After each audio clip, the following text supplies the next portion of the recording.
guys, Chris from H2. So a lot of you guys are new to hunting and you might not know where to set up a ground blind. I've been hunting this property this weekend here in Ohio. It's a new property that we have.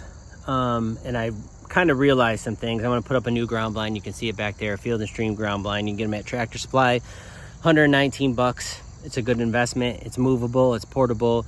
It takes a deer a little bit to get used to a ground blind, but it's worth it for sure, especially if you don't like being in a tree stand because you're scared of heights or whatever, like Don is. But you can be on the ground, you'd be eye level with them, but it's a good way to, I have a ground blind over there. You can probably see it in the field right out there. But this area, they were definitely hitting and coming out of last night. And the way that I scout ground blinds might help you out. This is a soybean field. Now, if you look out there, you can see the soybeans are taller.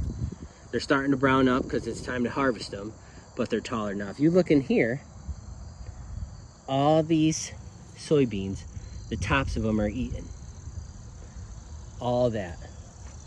But over there, they're still tall towards the edge. But here, this is not shade, people. This is deer hitting these soybeans. This whole patch. Look how big this is, probably 15 yards by 5 yards, maybe 10 yards, all the way around. Now, come over to where this is all bedding back here. All this is bedding. Look at this trail coming out. So just simple stuff like that when you're trying to set up a ground blind, like where should I set up? Obviously, scout, glass your fields. That always helps. But if you're doing it on the fly, you don't have a lot of time, and you want to hunt deer quick within a week of setting up the ground blind, they should be used to your blind by a week.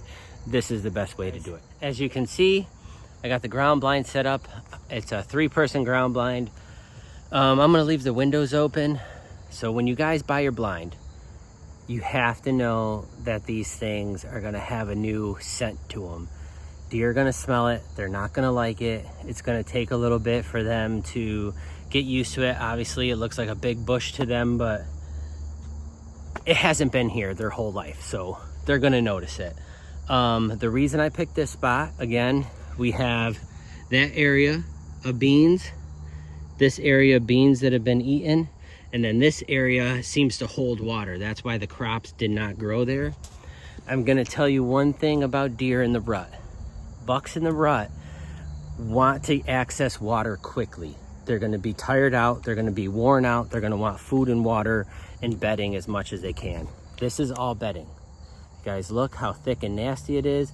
That's all bedding. If this holds water like I think it does, then they're going to want to be able to go from cover, water, food fairly quickly while they try to lock down a doe. I understand that this is going to get cut. These beans are going to get cut. All this on this edge line here are oaks. So there's going to be a lot of acorns on the ground. There's a ton of oaks behind me in the bedding.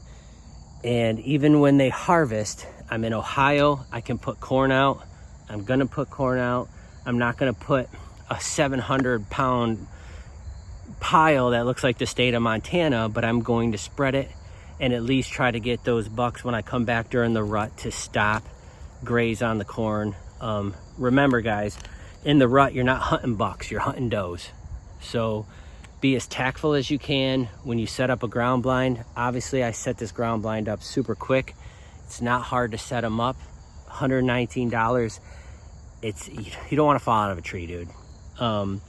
If you are getting in a tree, you like being in the elements in a tree, that's cool. Make sure you're wearing your safety harnesses, tether up. Make sure you're just safe when you're in a tree, falling 20 feet. I know guys that have broke their backs, broke their legs, falling out of tree stands. So this is another option. It's fairly cheap, about the same as a nice single ladder stand. They're easy to film out of. They keep you out of the weather. You can put the windows up, keeps you out of the wind, keeps your scent semi-contained.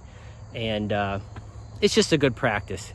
Hunting the trees, hunting the ground, whatever you do, make sure you know your property. Make sure that you know what you're getting yourself into. Know where your food is, know where your bedding is, know where your water sources are going to be, and you'll be successful. H2, baby.